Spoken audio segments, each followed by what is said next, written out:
So we're going to talk about emotional intelligence. And the challenge with emotional intelligence initially is that people see it as so kind of airy-fairy. I really don't need to have that. I really don't even understand what it means. It doesn't even sound like it's of much value. So we know that. So what we have to realize first is we got to tell people, more hard understanding of it. It's about me. It's about you.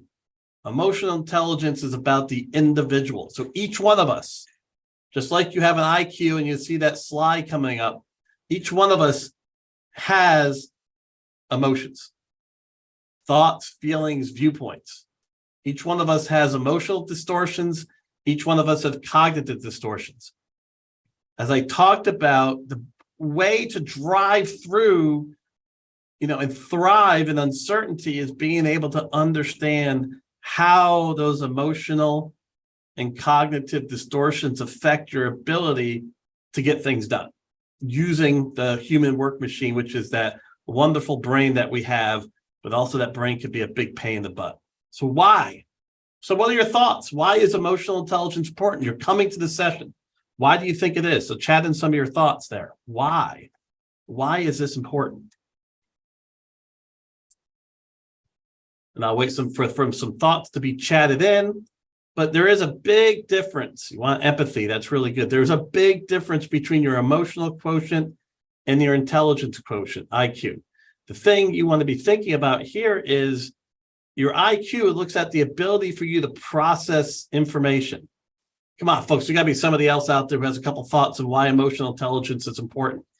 It helps collaborate with team members. Absolutely. Collaboration drives cognitive diversity, which drives new ideas. So you're not just driving with the same heuristic patterns.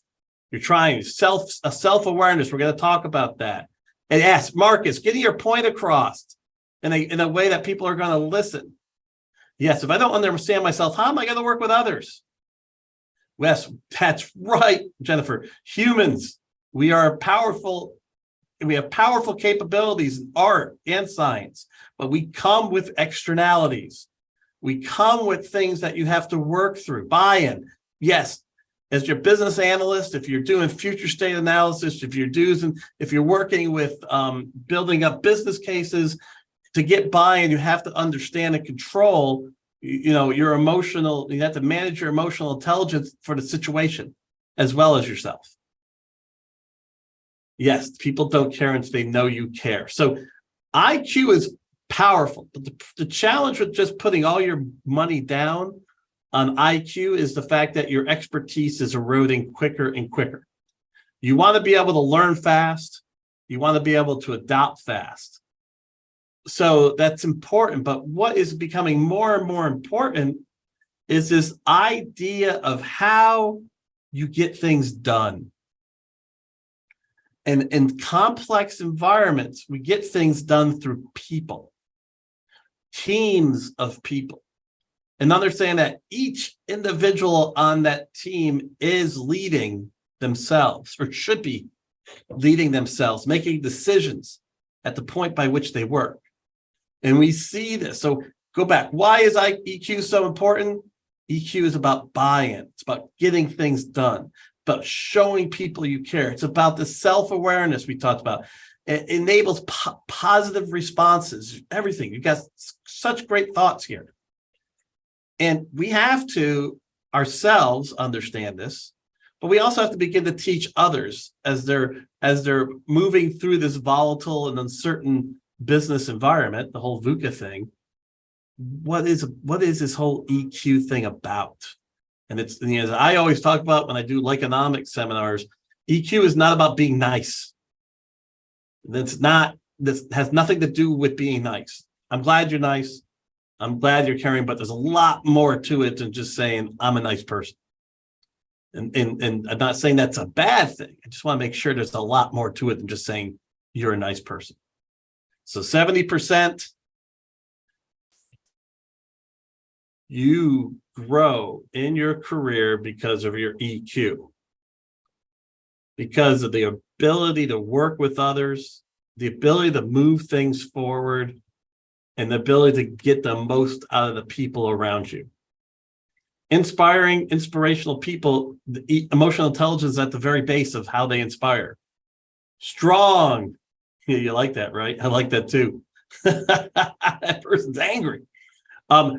Strong influencers. At the base of strong influencers is a high emotional intelligence. Strong scrum masters, scrum coordinators.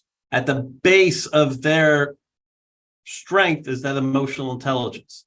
Agile coaches, agile transformation leads, at the base is that emotional intelligence. So I always talk about belief. So part of the thing when you talk about EQ versus IQ is getting people to believe that this is the case, that you can see it, you can point to people. You say, Sally over there, she gets things done, she maneuvers properly, she works with folks in an incredible way to keep moving forward. Yeah, she is tough. Yeah, she holds people accountable. But what's going on there? You should be able to hold people accountable. You should be able to hold yourself accountable. You should be able to provide radical candor.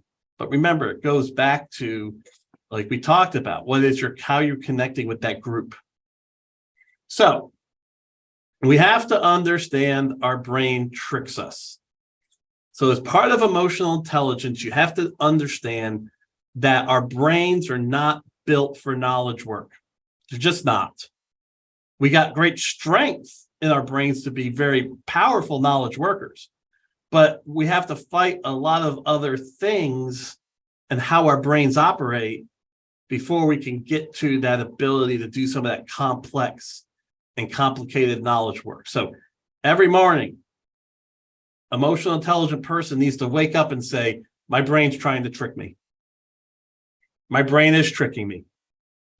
So the very basis of this from an emotional intelligence standpoint is your brain wants to survive, and it wants to survive as efficiently as possible.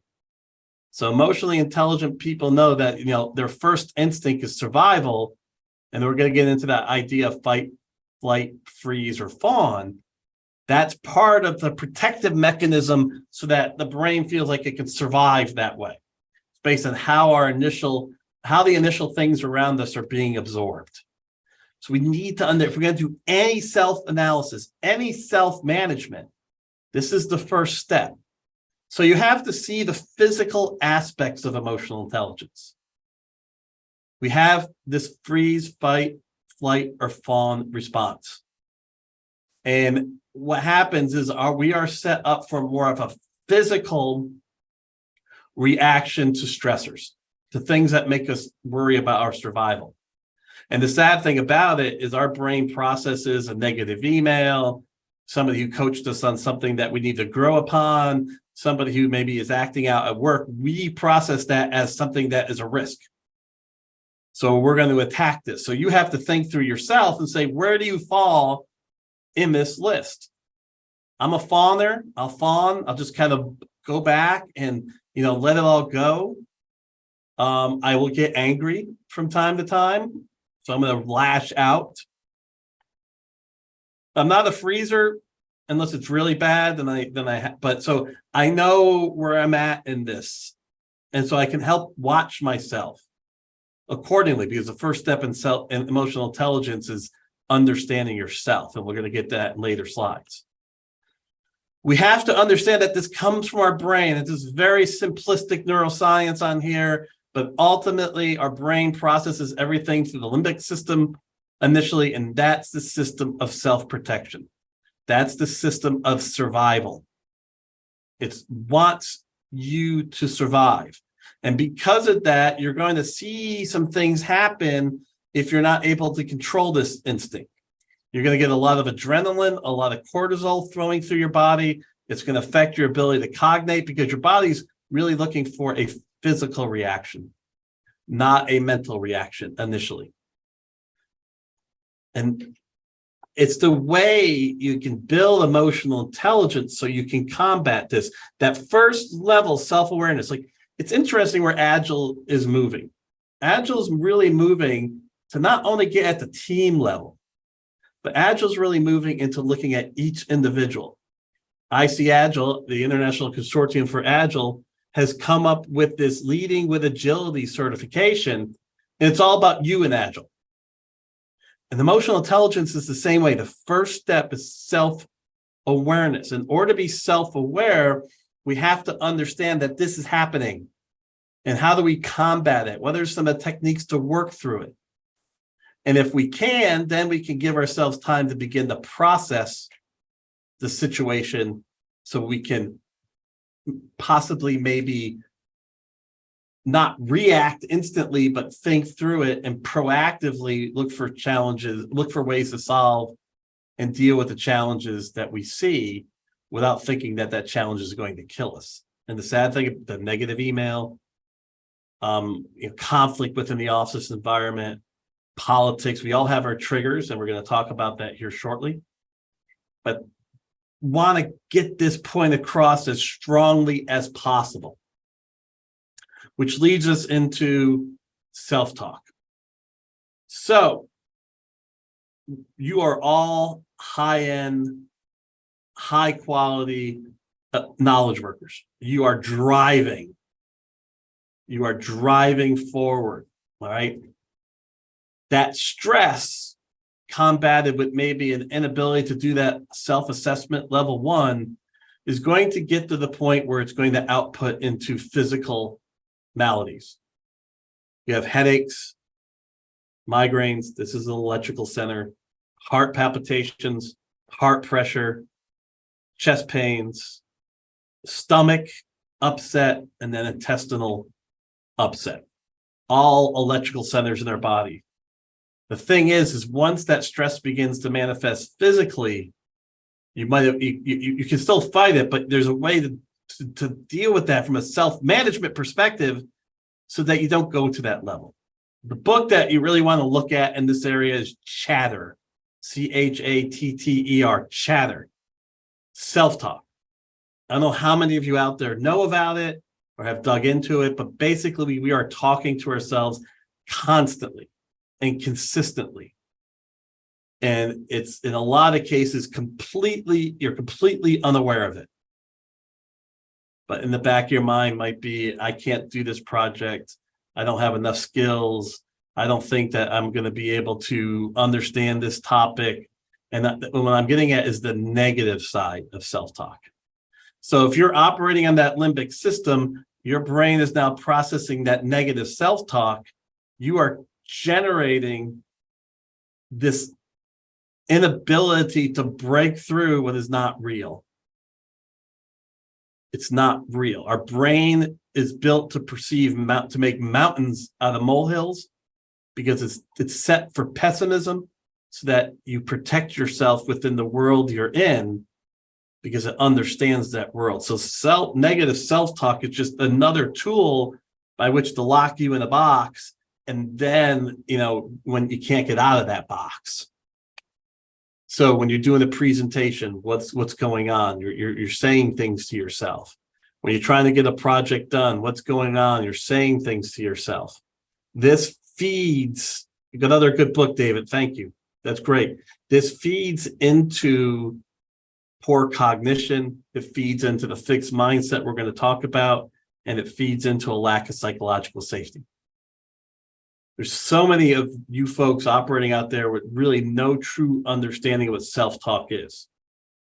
What you want to get to is you want to get to the ability to understand that you can't stop it. But what you can do is you can push it away. You can look at it for what it is and judge it. Well, that's really not right. I've done 1,000 presentations. Why am I nervous? Or I've done this project multiple times. What am I concerned about? Thank you for sharing the author of Chatter, by the way. That was great. So you want to be able to, one, understand it. It's there. It exists. You can't hide from it. It always happens. And then two, be able to talk to it and see it or just push it away. That's completely off base because your brain is hardwired for pessimism, which ties back to survival. And when we get to some of the cognitive distortions, that's the big challenge, is that and we step into cognition, we're still going to be stepping into that same pessimism. So you fight it. I'm going to be positive today. I understand that my inclination is to be negative, but I'm going to focus on being positive. I'm going to look at my self-talk. I'm going to see what I'm saying to myself, and I'm going to try to work to push aside those things that are untrue. You can't stop the self-talk, but you can control it.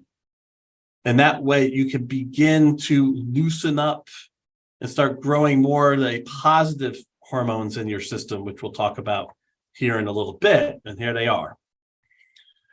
Self-management, that first level of emotional intelligence, self-understanding, then self-management, situational understanding, situational management. These slides call it relationship, those last two relationship, I call it situational sometimes. This is the chemical battle that's going on. Your pessimism and your negative self-talk driven to such a level will then continue to make it harder and harder for you to look at pivots, to look at adjustments, to think more deeply. The problem is people think how they feel is true for others. I feel that, therefore it is. That's dangerous as you project. Yes, John, that's right. Here's the skinny. That goes into level 3. Now that we understand this and we're managing it for ourselves, guess what? Everyone we work with is going through this. Everyone we work with has emotional distortions that are affecting them, and they're having cognitive distortions that are affecting them. So we have to understand those so we can work with people. But first, we have to deal with ourselves, like on the airplane. Who gets the mask first? The mask goes on you before it goes on to anyone else, so you can support those around you. You can't support those around you if you can't breathe. So what we're trying to do is, as we build a battle against that pessimism, we're looking to excite ourselves and generate those neurotransmitters that allow us to feel curious and excited and interested, playful and experimental. And hey, let's try this out. I see so many people. Yes, Christina, they're very, you're going to see them. I think I have the growth mindset slide in here. It's exactly right, because emotionally intelligent people under self-management drive for the growth mindset over the fixed mindset. But negative self-talk, when run amok, just drives you deeper into the fixed mindset, almost so you get stuck in a box that's really hard to get out of. But you can, but it takes a lot of work. What you want to do is be able to understand this, protect yourself from that pessimism, push aside those negative self-talk areas to get focused back into that seeking, that curiosity, the fact that you trust yourself, you trust your skills, you have confidence. And I talk about this a lot in presentations, but the fear of losing your job is just tied to the fear of death. So we have that same emotional reaction. But if you're building that growth mindset, that seeking system, you see it as a learning experience and has nothing to do with you. It's to do with VUCA. Volatility, uncertainty, complexity, and ambiguity makes us all a potential casualty at some point. And we could be doing great emotional intelligence, we could be doing great project work, but that doesn't mean you can, if that happens, you can't keep seeking. And most likely, if you have that seeking growth mindset, you're going to be able to pivot and adjust with limited impact to your families, limited impact to your financial well-being. You will get through it. So going back to that seeking and fear system, the next thing we have to understand with emotional intelligence at that level 1 and level 2 is the idea of psychological safety.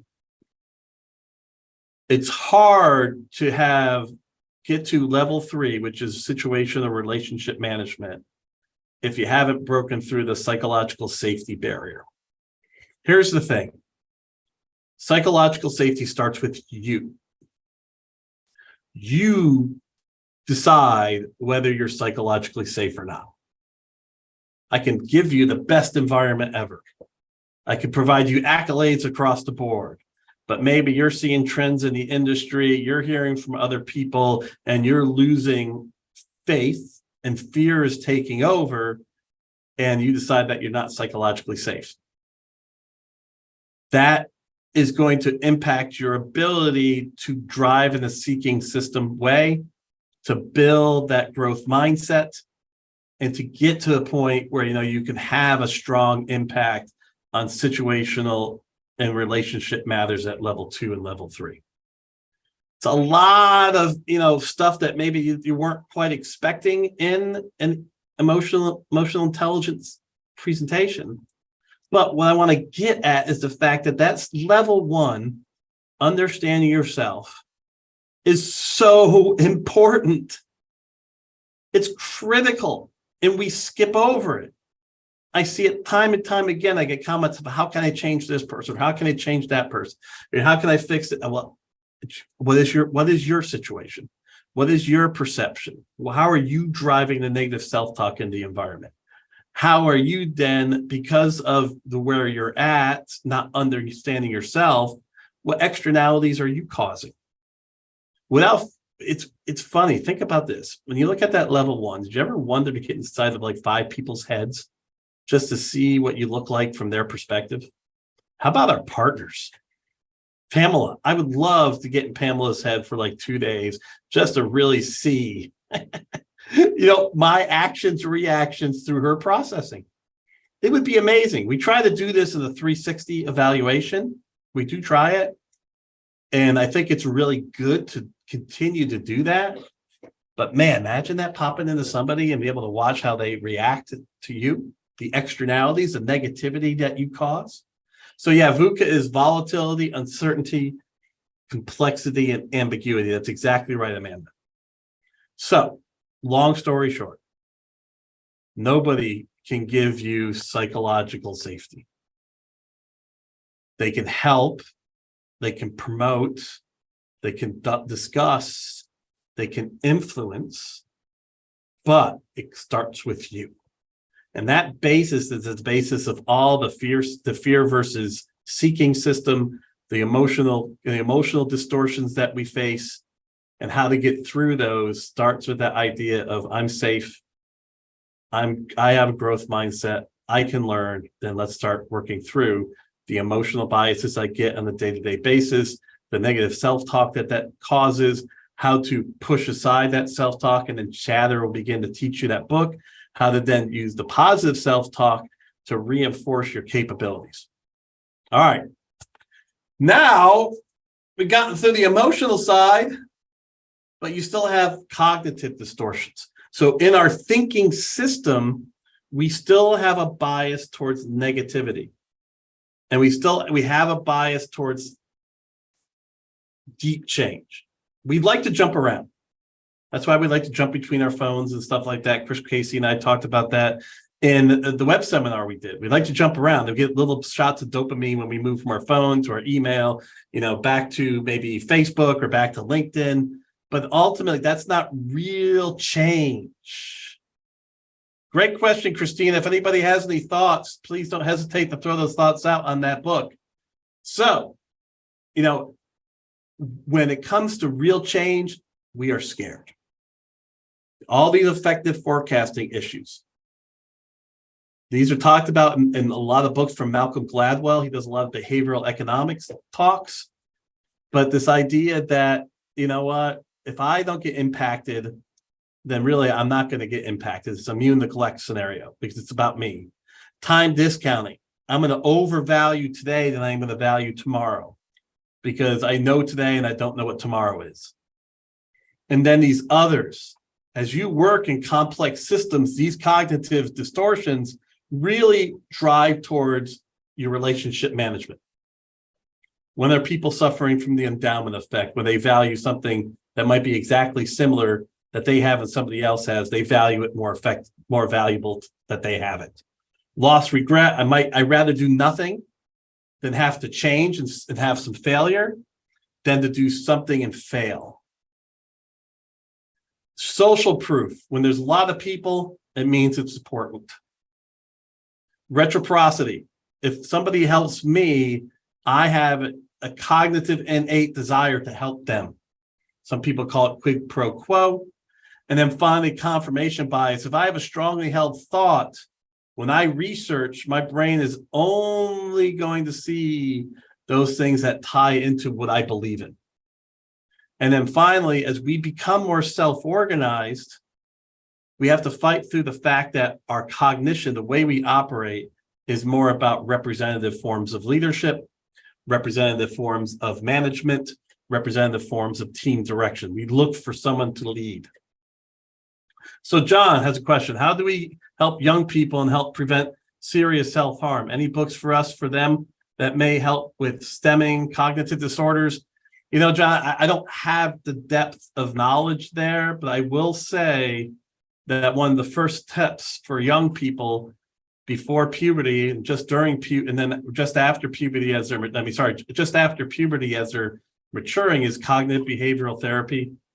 Understanding there's a cognitive behavioral therapy in 7 weeks workbook, so they can start understanding where those actions are coming from. Those actions are coming from beliefs.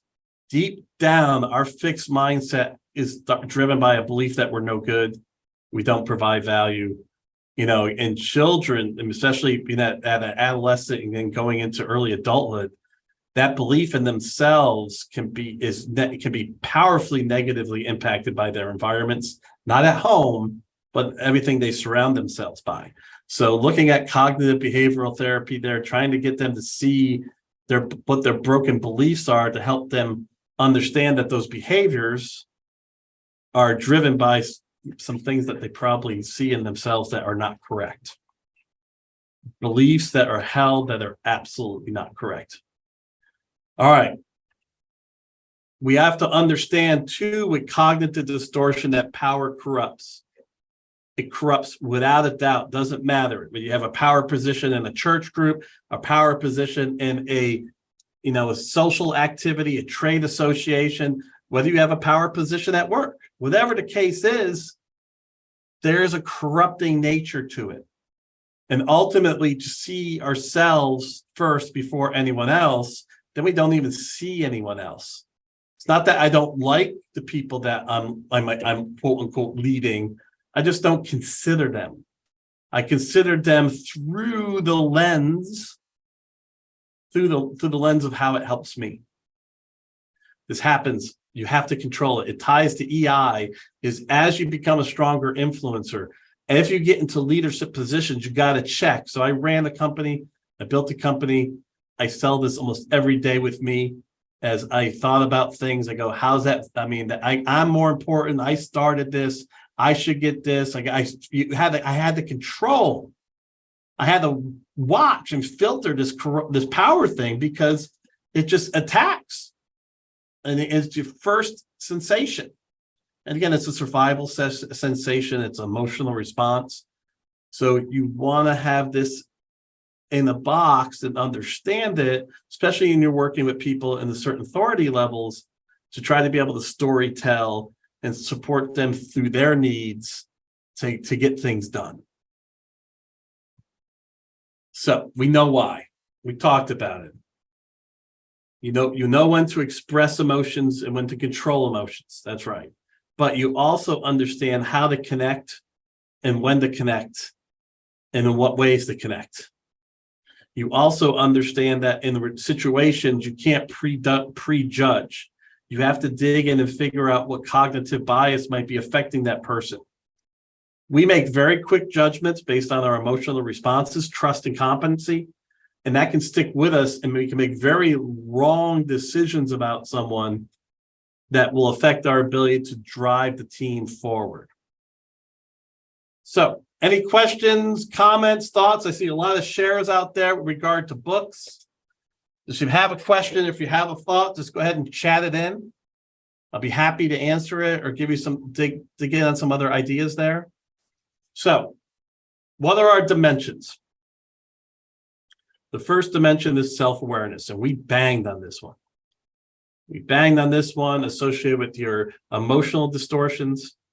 associated with the issues of self-talk, associated with the issues of psychological safety and understanding that and managing that in yourself.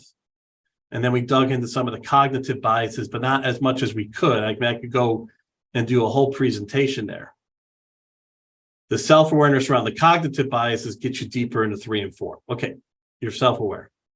Now, can you self-manage? So when a trigger happens, when an emotional response happens, what are you doing? First off, you got to build awareness. So one of the first interview questions I ask people is, how do you handle frustration? Frustration is a very powerful emotional response in the workplace, especially in complex, complicated matrix environments.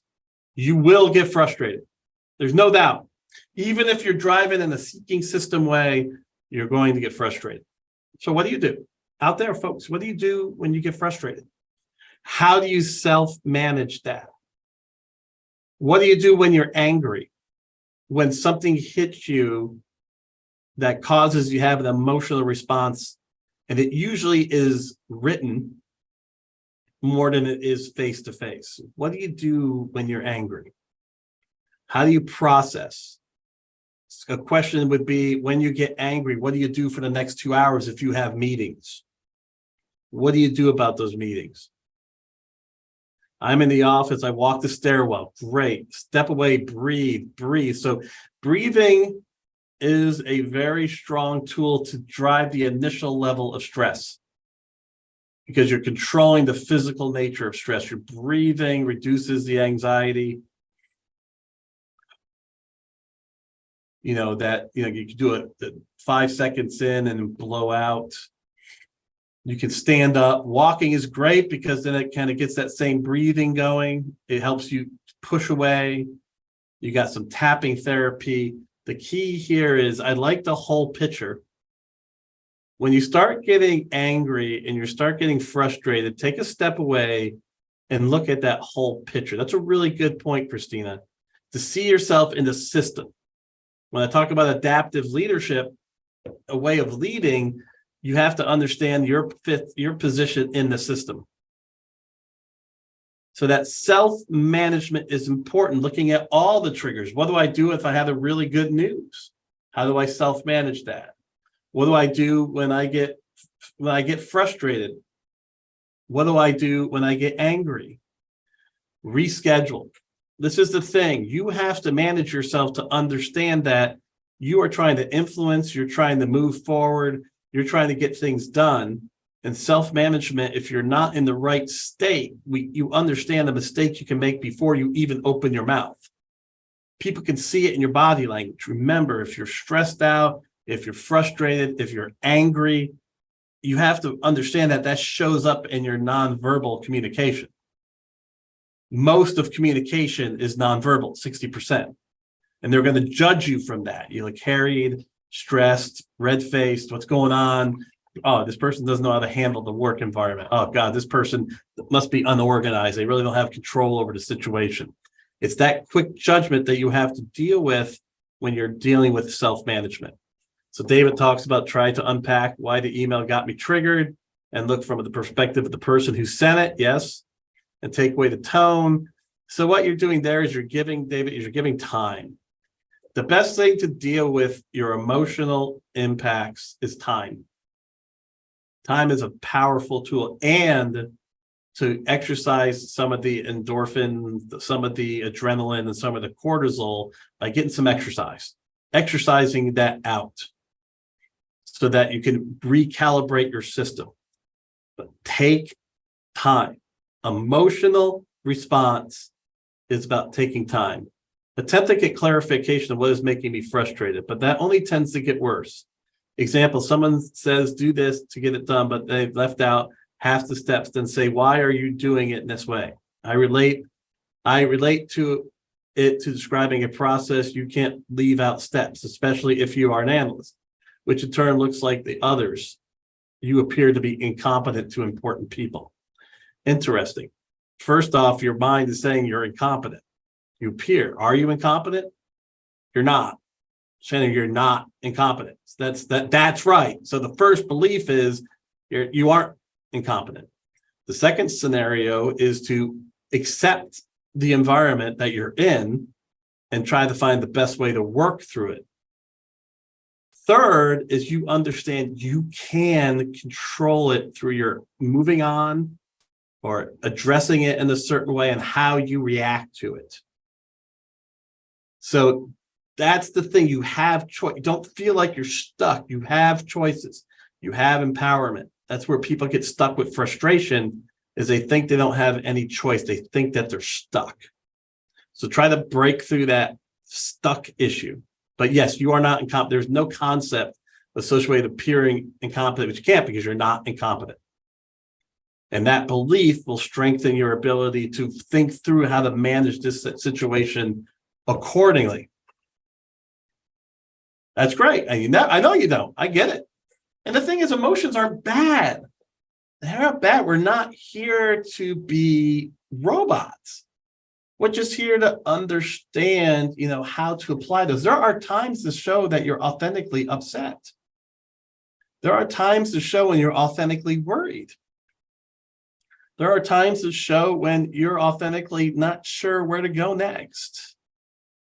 That's okay, but realize the impacts of that and making sure you're doing it not because you haven't self-managed yourself, but you understand the situation. You say, okay, I think at this point I need to show that. So then we want to step into the social awareness. Once we got our self-management in order, now we go back to understanding how we're going to act and react in environment. So if somebody's suffering from lost regret, what do we do? How do we do that? And then we get into the relationship management side as well. Great thoughts. So we'll dig a little deeper into the social awareness dimensions. The accuracy of the self-assessment is very important. Being real. And just because you have to grow in certain areas, we all have to change. And VUCA, it's mandatory that we change and adjust. So we have to assess and build pathways for learning. And we also have to build pathways for unlearning. The book Unlearning by Barry O'Reilly, getting into the fact of the things that you have to take away to ultimately strengthen you. Psychological safety is all about self-confidence. You're psychologically safe because you believe in yourself. Now the self-management side. One of the elements associated with likeonomics and being likable is being trustworthy, being unselfish. You can see that the idea here is it's not all about me. In the self-management side, we talked about taking a systems thinking approach. We talked about going up to the balcony and looking at it from a larger perspective. We are very valuable, but we also understand that we have to work within this system. So making sure we take the time before we react. Impulse control, that being able to stop and say, okay, I'm going to stop right now and take some time. How you can share honestly. This is where radical candor comes in. When doing it appropriately, and radical candor also gets into the self-management side. So the self-management and getting into the idea of relationship management, this is where we cross into understanding some key economic traits. That adaptability, I can change from a self-management, believe that you could adjust and pivot. You know that you can get things done. So there's a lot of belief in part of self-management. Jennifer says, train your mind to be stronger than your emotions, or else you will lose yourself every time. And I would say, Jennifer, I would say more about train. That's right. But you want to, but maybe saying it a little softer is you want to evaluate consistently. You want to be able to process consistently and watch out for getting stuck in ruts and not catching yourself. That quick and functional evaluation. And that's a good way of looking at it. But that's a great point. So when you get some time, and we talked about this a little bit, Identify your triggers. What gets you frustrated, angry, irritated? Then look at some of the reactions you have. And then, like the book Tiny Habits, start to work on this. So here's my scenario. I've had a pretty good career. So I can falter to pride. When I initially get a response that I think my experience is being underweighed, I have a prideful, angry response. So I have to put the response side, the pride side. And I have to start looking at why am I getting frustrated when that happens? Well, okay, I'm being undervalued. I'm in a situation where I probably shouldn't be because I should be somewhere else because, they don't really know how good I am. Or, hey, man, it is what it is. Right now at this point in time, this is where your value is, and this is where I put myself in. So being able to look at that, what else frustrates me? Really a sense that somebody's always right, or they think they're always right. I'm pretty much a person that really gets into the fact that you can be on the right track, but there are always differences. There are always things that you have to work and negotiate through. And that idea of expertise bullying. So how do I deal with that? And a lot of times I look at trying to reinforce the positives of that expert bullying, or that, that idea of I'm always right. And then I can work towards building a trust relationship to help that person start to break some of those habits. I've done that in a couple places. But we do need people to help us here, especially if we've gotten really deep into maybe a visualization of ourselves that isn't correct. A belief about ourselves that is wrong and we don't even realize it's wrong. So part of taking really deep into this emotional intelligence piece is looking at yourself and really seeing where your broken beliefs are. One of the first things I do with transformation people who are transitioning from want to move into a different area of work, is I make them do their beliefs. I go back and say, let's look truly at the beliefs you have in yourself. And then let's look at where those broken beliefs are. I did some work with one person and realized that they just really didn't believe they could pivot from their industry. So we had to work on breaking that belief. They were honest enough to get to the point of self-understanding that the reason they stayed is they don't believe that their skills are relevant for another industry. So that's getting deeper into the self-awareness side. But I think the key here is you can look at this and you can start this process. So we got miscommunication from Shannon, or lack of it, is what does it to me. 20 people have a common goal, but we all get there in different ways and it goes off the rails. All right. So miscommunication. When does that get triggered? What are your reactions to it? And then what are some things you can change with those reactions to move forward in a more productive way? Then Robert has his own tool here. He shared it with everyone. That's great. Thank you, Robert, for doing that. Again, you got tools you want to share. You wrote a book. You got a blog post. You've done something for wisdom. This is all about wisdom of the crowds. These things, really, you do web seminars to get some additional ideas from maybe me, maybe to quantify where you think you're right, maybe to see, where some directions are going, but also to learn from each other. There's a lot more value in the, people we have in the session than there is just in me. So don't hesitate. That's great. Great share, Robert. So this is the thing. Where are the drawbacks that you manage yourself? So when we get into the social awareness dimensions, the Lyconomics thing I was talking about. So as we start moving into social awareness, relationship, situational awareness, are you relevant? Are you relevant? So that means when you're working on something, are you relevantly tied to that? Are you keeping things simple? Even though it's complex, and there's complex work under that, there are times and places to try to show the outcomes of what's happening and why you're doing it, the value of what you're doing, and then breaking it down for someone. Timing. Timing is huge. When and where to present and how. And then unselfishness, that service orientation. We talked about this, utilizing the referent or referent power base, unselfish. And even if you're doing something that has a selfish tint to it, you know what? That's okay. Express it. Be transparent. Be transparent about that. Yeah, there is going to be some benefit for me in this situation. But I'm also seeing the benefit for the group. And this is all, and then the last thing, of course, is being trustworthy, transparent. And this is all wrapped in your social and relationship dimensions as you're going out there and you're influencing and you're controlling your emotional intelligence. Storytelling.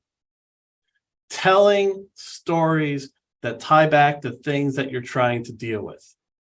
So in 2009, ASPE was about to fall apart. I mean, we had just started to grow. We ramped up to $10 million. 2009 comes in. I always talk about the fact we didn't have our roots set up.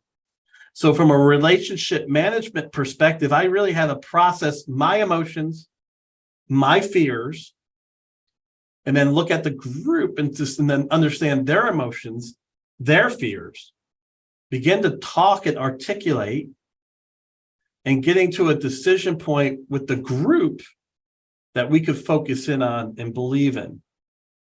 So it wasn't, I had to fight through, it's all about me, which would have been easy. Just lay off 10 people, 7 people. It's all about me. That layoff will occur, make other people work a lot harder, and we'll keep our profitability up. Or I could look at the fact that the team here is what got us to where we're at. Without this group, there's no way we're going to grow once this thing is over. And my belief is all these economic upturns and downturns, it's basically outside of Armageddon, it's always going to come back up. It is what it is. We have to go through these as part of the emotional aspect of capitalism. So as you go through those dimensions, then you can ultimately get to the point. So really here you're trying to influence at that relationship level. You're connecting with the people at understanding who their group as who they are, what are some of their triggers, what maybe even getting to what their love languages are. It's about them. Again, the filter is I know myself so much that I can then focus on others to get things done. And I'll tell you what, that developing others on relationship side, the emotional positive impact it has when you connect with someone, you tell them you want to help them grow and you want to be a part of that growth as the best you can, that relationship is just amazing. We talked about the communication issues, but then communication, understanding when and how, conflict. What I always say is emotional intelligence is the foundation of the professional skills pyramid. Then you have the understanding of conflict. Then you have the understanding of facilitation and negotiation. Then you have the understanding of change. And then ultimately the pinnacle of dealing with, this professional skills triangle is the power to influence. But you can't do any of the four without that bedrock and understanding of emotional intelligence. So these social competencies, you can take this slide deck and you can look at these 9. You can say, okay, where am I at that level, at that relationship level? Where am I at? Then get a better understanding of what is interfering with you that you're not doing as good a job as you should be. Where is your self-understanding and your self-management? In most cases, that's what's becoming a blocker for being able to do these higher level scenarios. So here is a competency map you can use. You can check this off. It's a good way to look at yourself. Then you have an idea of developing your self-awareness. I talked about a few things associated with that. I really love walking. I really love deeper critical thinking. Taking the time to sit down and think. Close off, think. Like, what's going on with me right now? Why am I so frustrated? What is happening here? How can I go back and understand that so I can work through it? We should know what our externalities are. I know what my externalities are. I know when I get too babbly, when I get a little bit probably on the, the preaching side of things, when I get to be a little sniper or know-it-all, especially if I'm not in the leadership role, I am self-aware. I just have to do a better job of managing my emotions there. So the self-talk concept. So you get these things about where you can work through it. The time, emotions, that the level 2 self-management, time, looking into yourself, because you can really only start to begin being somewhat selfless if you truly have a better understanding of yourself. And that's the power. Like when I was running ASP, I really knew what I wanted. I really knew what I was trying to do. I really knew what the culture was. It might have been right or wrong, but and it became a reflection of me, good or bad, because I knew what I wanted. I knew who I was. I knew what I was trying to achieve. I knew it would never be a venture-backed $100 million company because that's not what we were looking for. I felt that had a lot of externalities. So we knew we had to get to a certain level and sell it successfully, and we did. But I understood that. And then that empathy thing is important. We talked about a number of people tied back to that. The only way you get things done through others is being able to truly connect with someone. So if you have these 4 levels, now let's go and see how people are doing from a self-assessment standpoint or a self-management standpoint. How can you help them? How can you work through possibly some of their cognitive distortions that they're having and not just judging them as a jerk or judging them as being hard to work with or judging them be arrogant? That was the word I was trying to get at before. One of my triggers is arrogance. That's the word. One of my triggers is arrogance. I hate arrogance. I mean, we all go to the bathroom. We all get old and die. There is no reason that anybody should judge anybody else at any level. We are all in this together. Just some of us have pushed and prodded to different levels. So basically, taking that and supporting others through their process. You do that, you will connect. You will get things done better, more effectively because you'll connect. And this is where you can be authentic. And this is the idea of part of emotional intelligence is knowing when to be authentic. So these are all guideposts that you can look at. You can look at some of these checkpoints. We give these slides out in the PPT format, the PowerPoint format, so you can go back and look at it. Emotional outbursts, there's no real good way to do it. Sometimes you should avoid. Sometimes people just have to blow up. There's no reason to go after. There's no reason to do anything. The second one is, smooth over, as in just try to work on the positive aspects of the situation with being still honest. Confrontation, you're standing up, we're dealing with the situation one-to-one. You're accepting the potential ramifications of that. And then ultimately accepting some responsibility for the problem and then looking to get better to figure out how to fix that problem. So we covered a lot. I'm looking at my time check now. I got 5 minutes, 4 minutes for any specific questions you may have. We're going to send the slide deck out to everyone as well as the recording of this session. Comments, thoughts, ideas?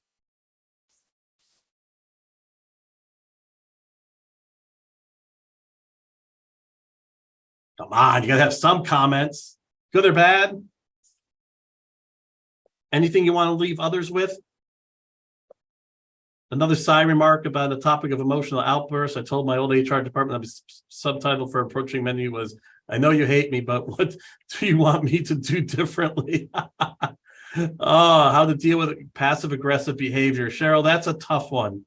The ultimate goal is to make sure that they know that you are open to truth, that you want them to tell you directly, that you embrace conflict that's open. Overt conflict versus passive conflict. You want to move conflict to overt. Talk to them about the fact that the positivity about having a constructive negative conversation. Enjoy the review. Good to stay focused on making the changes necessary at work. Being open to the truth. That's a key piece of it. I'll send out the PDU information in an email to you folks, of the folks that attended. Great feedback here. I appreciate it. Great comments and thoughts. The recording will be available. You can share with whomever you want. I just had a phenomenal time presenting to you folks. You were awesome. Great feedback, great communication, great books. If you have some time, look at this. Atomic Habits. It's awesome. The Giving a Blank. I heard people talk about the book. I haven't read it yet. These are, Christina, fantastic book share. Thank you so much. There are lots of takeaways that help me improve myself, my approach. That's great. I think grab a beer. I know my brain's tired, Aaron. I'm going to have to go take a little bit of a rest, but I need some water. That's what I need. I started getting thirsty.